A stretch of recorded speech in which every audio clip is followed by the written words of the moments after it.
Oh, here we go. Yes. That is what I call the courtesy honk. I just push this custom button, and it's two super quick chirps of the horn that are not only friendly sounding, but it's intentionally not as loud as a normal horn.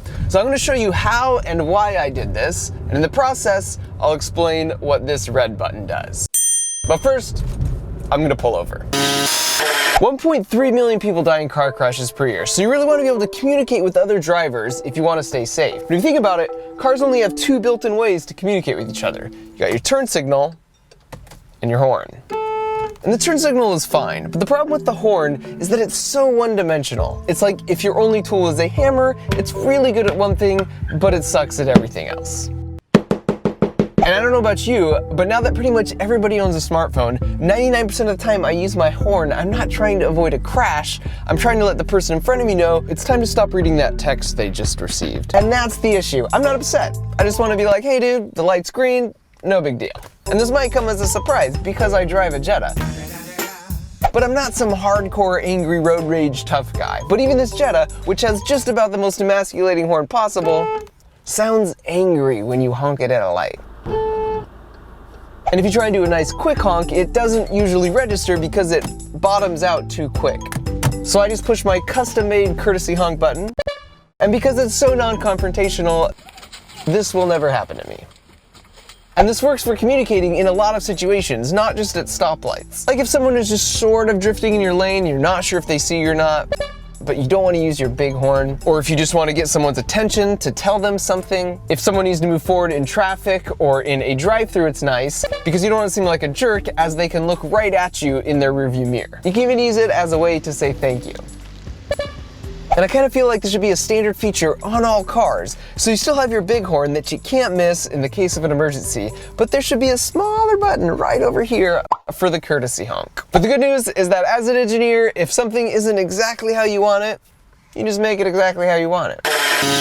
So I went on Amazon and got one of these Adafruit soundboards for 27 bucks, where you can upload sound effects via USB with no programming required. And then I got 3 of these cool horn buttons to trigger the sound effects for 7 bucks each. So I started on this side by wiring this to my cigarette lighter for power, and then I use a 12 to 5 volt power inverter to get me to the right voltage for the soundboard, which is connected to these buttons to trigger the horn sound effects I dragged and dropped onto there. And then coming out of the board, we have a 3.5mm audio cable that plugs into a $13 amp to make it loud enough, which connects to a $13 PA speaker. Now that we have all the components, my buddy Bob from the YouTube channel I Like to Make Stuff came over and we got to work soldering. Well, actually, I did all the work while Bob just stroked that magnificent beard of his. He also made a video about making a custom horn like this that goes into way more detail, so definitely check his out if you're actually planning on doing this. His is intentionally more of a temporary setup, but I wanted mine to be a bit more permanent in the dash, so with the help of my talented buddy Howard,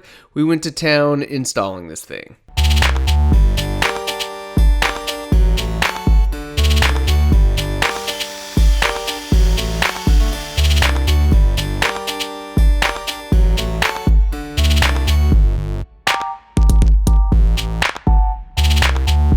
Now the buttons were in place, we connected them through the dash to the PA speaker we mounted to the frame under the hood. We also installed this beast, which is the same type of horn system used on trains and semi-trucks. Basically there's a compressor that fills an air tank to 120 psi, which powers the horn. But more on this later. Oh, and the buttons also light up, which makes them look really cool at night. I also added one more sound effect that's powered by this button. This is designed to be even one notch nicer than the courtesy honk if you want to be super chill and grab the attention of a pedestrian who isn't even in a car. So that's my pitch, to make our roads more pleasant by increasing the vocabulary of the standard car horn. And now you can do it yourself. Which leads me to this final button, which is only to be used in extreme situations, like when 2 teenagers are taking their sweet time to cross the street in front of you while fidget spinning.